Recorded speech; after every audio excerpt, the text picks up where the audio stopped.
네, 13일간의 선거 운동이 있을 거고요. 4월 10일에는 지금 여러분이 이렇게 땀 흘려 일하는 돈에서 세금을 뗍니다. 그 세금으로 월급 받으실 분들 뽑는 총선거가 있습니다. 자, 과연 이 총선거에 출마한 후보들 괜찮을까요? 여러 가지 부적격 사유는 없을지 좀 살펴봤는데 여러 문제들이 많습니다. 심사 기준도 실효성이 없고 이 기준이 있는데도 불구하고 안 지켜지는 경우도 있습니다. 재산 또 범법행위 이런 것들인데요. 오전 11시 오늘 기자회견을 했고 많은 기사들이 쏟아지고 있죠. 관련 얘기 발표하신 분 연결해서 이야기 듣습니다. 경제정의실천시민연합 김성달 사무총장 연결돼 있습니다. 총장님 안녕하세요. 네, 안녕하세요. 네, 오늘 뭐 기자회견 관련된 얘기 지금도 계속 기사들이 쏟아지고 있는데 일단 이런 네. 기자회견을 통해서 이 총선거에 나선 국회의원 후보자들 재산과 범죄 꼼꼼히 분석하셨어요. 그 배경 뭡니까? 네, 앞서도 말씀하셨지만 지금 국민들이 총선을 바라보면서 느낀 거는 정책이 실종돼 있다. 또 하나는 공천이 매우 부실하다라고 평가하시지 않을까 싶습니다. 네. 네, 경실련은 사실 정책선거, 공정선거 계속 강조하면서 이제 선거 때마다 후보자 검증하면서 국민들에게 좀 알려드리고 있거든요. 네. 후보자들이 철저하게 검증해야 올바른 투표권 행사도 가능하고 또 잘못된 부적합한 후보를 공천한 정당에도 책임을 물을 수 있다. 이런 네. 것들을 좀 알려드리고자 저희가 계속 이러한 역할들을 하고 있습니다. 예, 유권자들에게 조금 더 도움이 되게 하겠다라는 얘기 네. 이 배경이다라고 말씀해 주셨습니다. 그 기사를 보니까요. 기자회견 현장 분위기가 좀 어땠습니까? 네, 오늘 이제 저희들이 이런 후보자 정보에 대해서 이렇게 좀 시일이 저번 주에 등록하고 저희가 얼마 지나지 않았기 때문에 그 네. 후보자 전수에 대한 재산을 조사해서 발표하는 것들이 사실 선관위가 해주면 좋지만 네. 그 국민들이 알게 쉽게 해주지 않으시거든요. 그렇죠. 그만큼 많은 이제 언론이나 기자분들께서 관심 가져주시고 참여해 주셨습니다. 예. 그래서 기사들이 나오는데 보니까 댓글에 이런 것도 있습니다. 이게 제대로 검증도 안 돼 있고 좀 문제가 많다라는 취지의 이제 기사 방향이 정해지니까 이번 네. 선거에서 그러면 잘 골라서 좀 투표하자. 그러니까 좀 이번 선거에서 잘 골라라 이런 댓글도 달릴 정도였습니다. 네. 네, 재산 관련 저희들도 그걸 요구해야죠. 그러니까요. 그 네. 의도로 지금 마련했다 이런 이제 여러 발표를 마련했다 이런 얘기였고요. 자, 그러면 평균적으로도 좀 보겠고요. 특히 재산 발표에 관심이 많습니다. 남의 재산 네. 관심이 많죠. 어떻게 조사됐습니까? 예, 일단 먼저 저희가 오늘 조사한 거는 지역구매 비례 후보 952명 전수 재산 조사했고요. 네. 평균은 인당 평균 24억 4천만 원입니다. 24억 4천여. 예. 국민들 평균 재산이 4억 정도로 아마 언론에 많이 나오고 있기 때문에 네. 상당히 많은 재산은 신고가 됐다. 그렇게 네. 보여지고 또 하나는 이게 21대 총선 때도 후보자 평균 재산이 언론 보도된 바 있습니다. 그렇죠. 그때는 15억 6천만 원이었습니다. 예. 그에 비하면 거의 9억 원씩이나 증가했기 때문에 네. 이거는 뭐 누가 보더라도 뭐 문제가 있다 느껴지실 겁니다. 예. 특히 이제 후보별로 좀 들여다보면 네. 가장 많은 재산을 신고한 후보는 경기 부천시 갑의 국민의힘 김복덕 후보입니다. 네. 1,446억 7천만 원을 신고하셨습니다. 어휴, 네. 어마어마한 재산인데요. 그러네요. 이분의 그 재산을 좀 안을 들여다보면 부동산 재산은 네. 58억 8천만 원입니다. 이분은 주택을 보유하고 계시진 않으세요. 네. 상가를 보유하고 계신데 재산이 많은 상당 부분은 증권 재산입니다. 아. 주식 재산으로 많이 알려져 있는데요. 네. 이 재산이 1,451억 5천만 원. 그래서 무려 이제 이런 금액들이 합쳐서 총 1,000억 이상의 재산을 신고하신 걸로 제일 재산이 많으신 거고요. 네. 또 반면에 이제 가장 적게 신고하신 분도 계십니다. 네. 국민들도 아시겠지만 더불어민주당의 강동갑의 진선미 후보는 네. 마이너스 8억 9천만 원을 빚이 신고하셔서 8억이신 분이네요. 예. 채무만 17억 넘게 신청하셨는데 네. 그렇게 좀 저희는 확인이 됐고요. 예. 또 재산을 들여다보면 이게 재산이 이제 전체 재산이지만 그 안에 내용을 보면 부동산 재산도 있고 증권 재산도 그렇죠. 있어서 이게 좀 각각을 좀 들여다봐야 되는 겁니다. 최근에 뭐 세종시의 이영선 후보도 논란이 된 것처럼 네. 부동산 재산은 어떤가 저희들 들여다봤습니다. 네. 부동산 재산이 가장 많은 분은 뭐 비례 포함하면 국가혁명당의 허경영 후보가 되겠는데요. 예. 509억 원입니다. 예. 네, 하지만 이제 지역구 후보로 또 해서 거대 정당으로 좀 들여다보면 지역구 후보에서 가장 많은 재산을 신고하신 분은 파주시 의뢰 더불어민주당 박정우 후보십니다. 네. 이 재산이 신고가액이 부동산만 409억 7천만 원인데요. 예. 단독주택도 있고 또 마포구에 빌딩을 보유하고 있다 아. 신고해서 그렇게 금액이 높아졌습니다. 네. 증권재산 아까 앞서 말씀드린 김복도 후보이시고요. 네. 가상자산 재산도 이번에 처음으로 그 선관위 재산 공개 때 포함이 되어서 예. 재산이 신고가 됐습니다. 가장 많은 가상자산을 보유한 후보는 네. 안산시 갑의 국민의힘 장성민 후보입니다. 예. 약 4억 6천만 원을 신고하신 것으로 이제 많이 신고가 된 것으로 나오는데요. 예.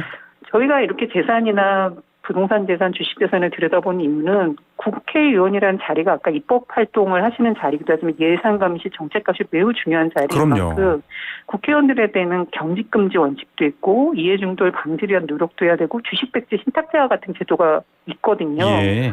그런데 이렇게 재산이 많은 분들이 자꾸 국회의원 후보로 공천될 때 그럼 과연 이러한 제도 취지에 맞게 철저히 검증이 되었는지는 의문스럽다는 문제점이 계속 발견되기 때문에 네. 자꾸 알려드리고 있습니다. 예, 말씀하셨던 것처럼 뭐 재산 상황도 1,500억이 넘는 재산, 물론 뭐 개인이 열심히 해서 재산을 늘리는 거는 자유민주주의 시장 경제 상황에서 아주 박수받을 일일 수도 있는데요. 이런 분들이 과연 뭐 주식 관련된 여러 입법 상황에서 자신의 이해관계를 배제할 수 있을까? 뭐 하다못해 투표에서도요. 그런 얘기들을 하는 겁니다. 이게 회피나 이런 관련법들 있지만 말씀 나오신 김에 좀 여쭤볼게요.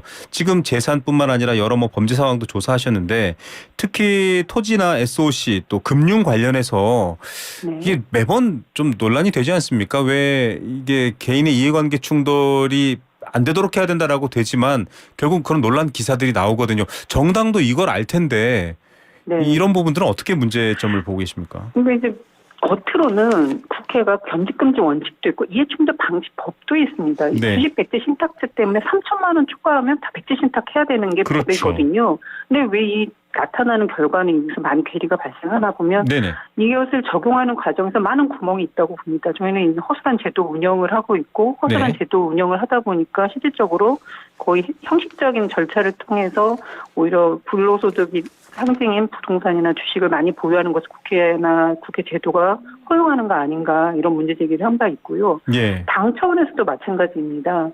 이제 저희들이 오늘 발표하면서 부실 공천이다. 네. 뭐 이렇게 뭐 본업이 사업인지 국회의원을 하시겠다는 건지 국민들이 헷갈릴 정도의 분들이 후보자로 그렇죠. 공천될 수가 있는가 이거에 대해서 부실 공천이라고 하는데 각 당에서는 연초에 뭐 국민의힘에서는 시스템 공천을 강조하셨고 예. 민주당에서는 혁신 공천 강조하셨거든요. 네. 서로 이제 공천을 잘한다고 하시는데 왜 이렇게 결과가 다른지 들여다보면 공천 부적격 기준도 있고 부적격 기준에 해당하더라도 그게 또 어떻게 적용되느냐에 또 별도 기준이 있습니다. 예. 되게 까다로운 기준들을 각 당에서 적용하고 있는 거 아닌가라는 저희는 의심을 하고 있습니다. 저희들이 그걸 조사해서 발표하는 경우도 있고요. 예. 왜 국민들의 눈높이와는 맞지 않은 후보들이 그래도 출마를 할까라는 질문에 대한 의문을 던진 거고요. 이건 이제 국회 각 정당이 답해야 될 겁니다.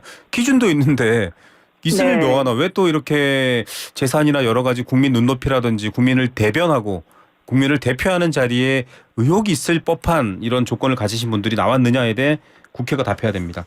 그러면 여러 가지 지금 이제 조사들을 발표한 건데요. 부동산 관련이 좀 민감합니다. 특히 이번에 민주당 세종갑 이영선 후보 취소가 됐습니다. 이제 후보가 아니죠. 이분 관련해서도 비판의 목소리가 컸거든요. 특히나 네. 전세 사기 피해자들을 돕는 변호 활동을 했는데 법률 지원 활동을 했는데 이분이 전세 사기 피해를 가장 많이 유발한 갭투기를 했다라는 의혹이 제기됐거든요. 네. 어떻게 보십니까? 네, 저희는 이것들이 왜 검증이 되지 않았냐라는 것들에서 이제 논란의 소지가 있다고 봅니다. 분명히 이분의 경우는 일단은 말씀하신 것처럼 많은 주택이나를 신고를 하셨는데 민주당에서 이거와 관련해서 얘기하신 거는 당에서 검증할 때는 재산이 허위 신고됐다라고 하십니다. 네. 그러면 이제 허위 신고됐다라는 건 선관위에 신고한 내역과 당에 신고한 내역이 달랐다라는 다르다. 거거든요. 예, 근데 사실 그런 것들에 대해서도 당이 나는 몰랐다라고 하는 건 되게 국민들 입장에서 공당의 입장에서 네. 무책임한 발언이라고 보여지고요. 또 하나는 알 수 없는 게 한 채를 가지고 있었던, 몇 채를 갖고 있던 그것이 갭투기가 됐던 부동산 투기와 관련돼서 우려가 있는지에 대한 검증은 또 당 차원에서 하게 돼 있습니다. 더불어민주당 같은 경우는 국민들이 좀 그나마 높이 섰던 점이 부동산 투기를 사회적 지탄에 받는 중대한 비리로 보고 부적격 기준에 포함시켜 있거든요. 그렇죠. 그리고 특히나 투기성 다주택자에 대해서는 예외 없는 부적격 기준으로 네. 규정하고 있습니다. 그러니까 이런 규정들을 적용을 제대로 했는지 일단 이영선 후보처럼 드러난 경우도 있지만 저희가 후보자 면면의 재산 내역을 다 들여다보지 못했지만 또 다른 경우가 없다고 보기는 어렵거든요. 예, 그래서 그런 것들이 제대로 됐는지에 대해서는 사실 이제 국민들이 의심할 수밖에 없는 상황이다. 그래서 이런 상황에 대해서는 저는 정당이 좀 국민들에게 조금 진실되게 사과를 해야 된다. 그리고 그걸 진실성이 있으려면 그 공천 심사 과정을 좀 공개하시면 되거든요. 예. 그래서 우리가 정말 허위 신고했는지 우리가 정말로 문건을 냈는지 아니면 우리 안에서 놓쳤는지 부실 검증했는지를 좀 국민에게 알려줄 필요도 있다. 맞습니다. 저는 네, 여론조사 받으라고 그렇게 전화가 오고요. 뭐 난 당원도 아니고 아무것도 아닌데 뭐 투표 참여라고 계속 전화 오는데 그런 거 하지 마시고 이런 기준 국민들하고 같이 좀 검증해 보시면 어떨까요? 주택을 3채 이상 가진 후보 국민의힘 17명, 더불어민주당 4명, 개혁신당 2명, 새로운 미래 1명, 총 24명입니다. 물론 뭐 이분들이 전부 다 부동산에 어떤 이런 부적격한 의혹이 있다라는 건 절대 아니고요. 다만 이 기준에 국민의 눈높이가 맞는지는 따져봐야 저희도 지지할지 말지 네. 국민들이 판단할 수 있으니까요. 범죄 네. 얘기도 마찬가지인 것 같아요. 지금 범죄 얘기도 경실련에서 발표하셨죠? 네. 그 범죄도 이제 상대적으로 저희들이 오늘 정당별로도 구분했지만 전체적으로 봤을 때는 전과를 보유하고 있는 후보의 비중은 전체의 32%입니다. 네. 정당별로 보면 더불어민주당이 좀 높고 국민의힘이 좀 낮습니다. 네. 결과적으로는 32%이지만 사실 이 안에 보면 전체 후보 중에 144명이 2건 이상의 전과를 가지고 있다고 스스로 신고하신 분들입니다. 네. 이게 이제 앞서도 말씀드렸지만 전과나 이런 것들에 대해서 각 당의 부적격 기준에 포함되어 있다고 국민들은 네네. 알고 계신데 왜 이렇게 전과를 보유하신 분이 많이 후보로 더 나왔는가 의아하실 것 같고요. 좀 개별로 들여다보면 가장 많은 전과를 보유했다고 신고하신 분은 무소속 후보입니다. 충남 보령시 서천군의 장동호 후보가 11건으로 치다고요. 예. 이 외에 이제 국민의힘의 전주시가 양정모 후보도 9건이나 됩니다. 그러니까 예. 이렇게 전과를 많이 가지고 있는 후보가 어떤 과정을 거쳐서 나왔는지 오히려 저는 이거는 각 정당 차원에서 우리 공천 과정이 이게 이런 분들이 왜 후보됐는지 좀 설명을 해주셔야 된다. 네. 좀 생각이 들고요. 이렇게 될 수 있는 이유가 저희가 또 하나 들여다볼 수 있는 건 각 정당의 부적격 기준을 좀 들여다보면 네. 얼핏 이해가 갈 수도 있겠다 생각이 네네. 드는 게 경실련이 이제 올 3월 초에는 부적격 기준에 대해서 좀 조사 발표를 한 바 있습니다. 네. 왜냐하면 전과 가진 분들은 많은데 각 당연 전과 관련해서는 엄격하게 검증하겠다고 한 게 이게 맞지 않기 때문에 저희가 네. 한번 자세하게 들여다봤는데요.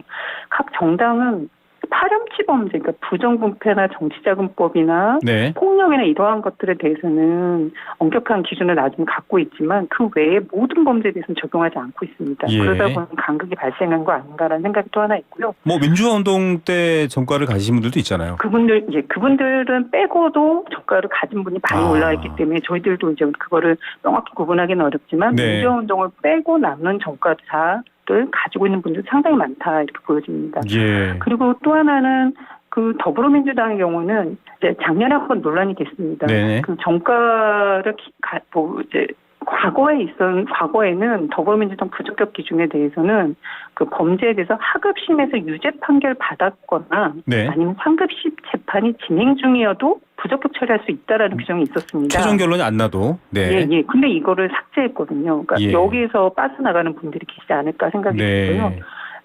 반면 이제 국민의힘은 이번에 그 부적격 공천 기준을 보면 여기서는 이제 하급심에서 집행유예 이상을 판결받으면 부적격 처리할 수 있다. 네. 이런 기준이 있습니다. 그래서 정과 관련돼서는 국민의힘이 조금 더 이 부분에 대해서는 조금 더 강하게 적용되는 것으로 보여지고요. 예. 아까 말씀드린 것처럼 부동산 투기 관련해서는 국민의힘보다는 또 더불어민주당이 더 엄격한 기준을 가지고 있어 보이기는 합니다. 예. 자, 이런 기준을 통해서 국민을 대표하고 대리하고 또 대변할 수 있는 국회의원 후보를 내고 평가를 받아야 되는데 이런 것조차도 지금 국민들이 왜? 기준이 있는데도 왜 이런 의문을 내고 있는데 총장님 궁금한 게 있습니다. 저희가 이런 것 얘기하는 이유도 참 사실은 서글픈데 정말 정책이나 공약은 사실 뭐 이렇게 머릿속에 딱 떠오르는 게 없어요. 사실 이 부분을 경실련이 가장 오랫동안 요구해 오셨을 텐데 이런 부분도 문제가 있지만 이번에 정책, 공약 관련해서 아쉬운 점, 개선해야 될 점 한마디 정리 부탁드립니다. 네, 어느 분들 얘기하신 게 정책 실종이다. 이런 말씀 다 하십니다. 경실련 이제 공약 경쟁 하십사 요구하기 위해서 각 정당의 15개 개혁 과제를 좀 제안했습니다. 네. 공정 경제를 위한 재벌 개혁, 부동산 투기 근절, 세제 개혁, 부실시공 논란 많았기 때문에 부실시공 방지책, 또 건강권 보호를 위한 정책 등등에 대한 정책을 좀 채택해 달라 요구를 했는데요. 네. 사실 공약집에 제대로 반영되어 있지는 않은 것 같습니다. 예. 매우 아쉽고 저희들이 각 정당의 정책 질의를 한 결과를 또 발표하고 공약 평가를 한 결과도 다음 주 발표해서 국민들께 좀 알려드릴 예정입니다. 네, 알겠습니다. 제대로 정책과 공약이 나왔는지도 다음 주에 또 얘기할 거고요. 정말 국민의 민생과 맞닿아 있는 부분들을 제대로 짚었는지도 따져봐야 될 것 같습니다. 여러분들이 안 따지면 누가 따집니까? 저희가 주는 돈으로 월급 받는 분들 뽑는 거니까요. 오늘 말씀 여기까지 듣겠습니다. 감사합니다. 네, 감사합니다. 네, 경제정의 실천연합 김성달 사무총장이었습니다.